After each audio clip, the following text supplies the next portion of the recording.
அஸ்ஸலாமு அலைக்கும் வரஹ்மத்துல்லாஹி வபரகாத்து. அன்பான அனைத்து உறவுகளுக்கும் இனிய மதிய வணக்கம். வண்டு சிண்டுக்கெல்லாம் கொடுக்கும் முளைக்கும் புள்ளப்பூச்சி எல்லாம் நம்மளை வச்சு செய்யும் இதுதான் வெளிநாட்டு வாழ்க்கை.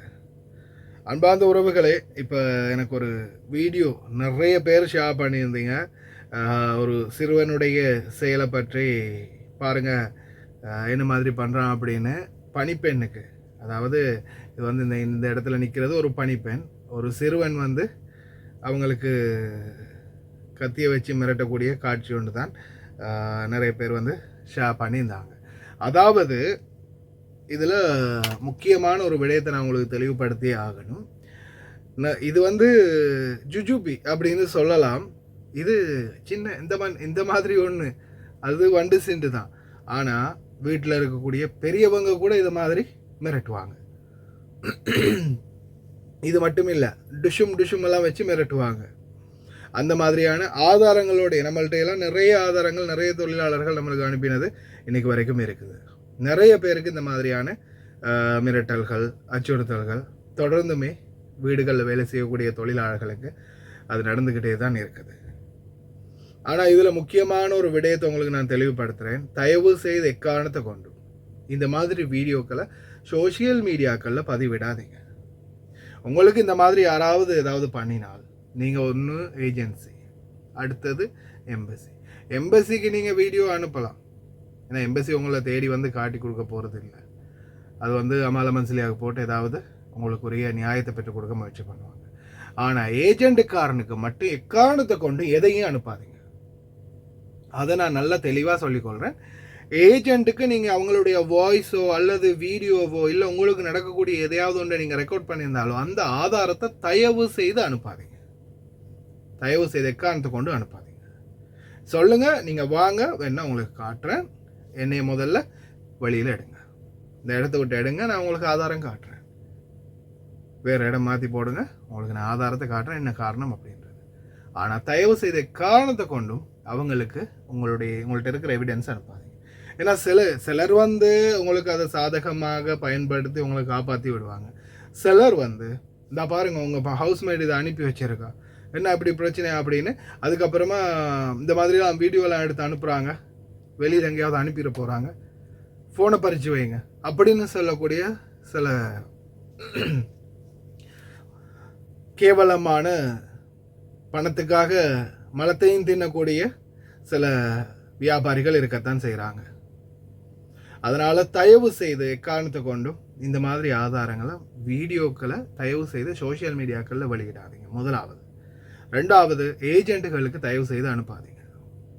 எம்பசிக்கு நீங்கள் அனுப்பினா எம்பசி மூலமாக உங்களுக்கு ஒரு பிரச்சனை அப்படின்றத வந்து யாருக்கு இன்ஃபார்ம் பண்ணுவாங்க? அமால மன்சிலியாக்கு.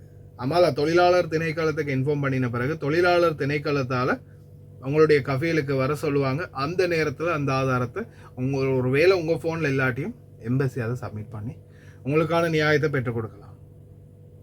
இதை மாதிரியான சம்பவங்கள் நிறையவே நடந்திருக்குது. ஆனால் இதை நீங்கள் இந்த சோஷியல் மீடியாவில் போடும்போது அது கடைசியில் உங்களுக்கு எதிராகவே திரும்பலாம். அதே மாதிரி இந்த சோஷியல் மீடியாவோட ஃபேக்ட் ஒன்று இன்னொன்று சொல்லிக்கிறேன், நல்லா கேட்டுக்கோங்க. இப்போ ஒரு வேளை நீங்கள் ஒரு போஸ்ட்டை போடுறீங்க, போட்டுட்டு உங்களுக்கு அதில் சாட்டிஸ்ஃபை இல்லை உங்களுக்கு ஏதாவது மிரட்டல், ஏதாவது பிரச்சனை இல்லை, சரி அதை நம்ம ரிமூவ் பண்ணிடலாம், ப்ராப்ளம் சால்வ் ஆகிடுச்சு. ஆனால் நீங்கள் ரிமூவ் பண்ணிடுவீங்க.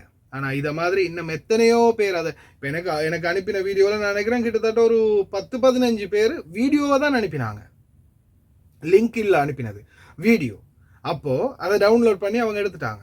நிறைய பேர் டவுன்லோட் பண்ணி அதை வேறு சோஷியல் மீடியாக்களில் போடுவாங்க. நிறைய வைரல் கண்டென்ட் பண்ணக்கூடியவங்க இருக்கிறாங்க, அவங்க அதை தூக்கி போடுவாங்க. சிலர் வந்து இப்போ அந்த அரபு நாடுகள்னாலே இப்படி தான் பாருங்கள், சின்னதுலேருந்து பெருசு வரைக்கும் இப்படி தான் பண்ணுவானுங்க அப்படின்னு அந்த அரபு நாடுகளை மட்டும் தட்டுறதுக்காக சிலர் போடுவாங்க. சிலர் வந்து அவேர்னஸுக்காக போடுவாங்க. இப்போ என்ன மாதிரி கூட அவேர்னஸுக்காக போடலாம். ஆனால் ஒரு சிலர் அதை வைரல் பண்ணுறதுக்காக போடக்கூடியவங்க இருக்கிறாங்க. இப்போ ஒரு வீடியோ வைரல் ஆகும்போது எல்லா இடத்துக்கும் ஷேர் ஆகும், எல்லாருக்குமே அது தெரியும். கடைசியில் அது உங்களுடைய முதலாளிக்கும் கூட போய் சேரும். அப்போ அவங்களுடைய கேள்வி என்ன? ஒரு வேளை நீங்கள் அதை கஃபீலுக்கு காட்டாமல் இல்லை அவங்கக்கிட்ட சொல்லாமல் இந்த மாதிரி பண்ணுறாங்க அப்படின்றத நீங்கள் அவங்களுக்கு மென்ஷன் பண்ணாமல் நீங்கள் வீடியோ மட்டும் எடுத்து பப்ளிஷ் பண்ணியிருந்தீங்கன்னா அவங்களுடைய கேள்வி என்ன? ஏன் நீங்கள் சோஷியல் மீடியாவில் போட்டிங்க? அதை நீங்கள் அழிங்கன்னு சொல்லி நீங்கள் அழிச்சாலும் இன்னும் அது பகிர்ந்துக்கிட்டே தான் இருக்கும். இன்னும் அந்த வீடியோ பரவிட்டே தான் இருக்கும். அப்போ அந்த இடத்துல இருக்கும் வரைக்கும் உங்களுக்கு நரகம்தான். அதனால் தயவு செய்து இந்த மாதிரியான பதிவுகளை பதிவிடுறதை தவிர்த்துக்கோங்க. அதே மாதிரி தான் வீடியோக்கள் எடுத்து வச்சிருக்கிற ஆதாரத்தை நான் சொன்ன மாதிரி சம்மந்தப்பட்டவங்களுக்கு மட்டும் காட்டுங்க. அதே மாதிரி வீடுகளில் இருக்கிற முதலாளிகளுக்கு கூட வீடியோ ஆதாரத்தை தேவைப்பட்டால் மட்டும் காட்டுங்க. உடனே கொண்டு போய் தான் பாருங்கள் வீடியோ அப்படின்னு காட்டாதீங்க. முதல்ல சொல்லி பாருங்கள், இந்த மாதிரி பண்ணுறாங்க, கத்தி எடுத்துகிட்டு வராங்க. நம்ம ஊரில் நம்ம தாய் தகப்ப நம்மளை வளர்த்த மாதிரிக்கு இந்த மாதிரி செஞ்சுருந்தா உடனே தூக்கி தரையில் அடிச்சிருப்பாங்க, இல்லை முதுகு பட்டை பெய்கிற மாதிரி ஒரு கம்பை வச்சு சரி அடிச்சிருப்பாங்க. ஆனால் இந்த நாட்டில் அது சின்ன பிள்ளை, அவன் விளையாட்டுக்கு பண்ணுறான், அதெல்லாம் கணக்கெடுக்காத அப்படின்னு சொல்லக்கூடியவங்க தான் ஏராளம்.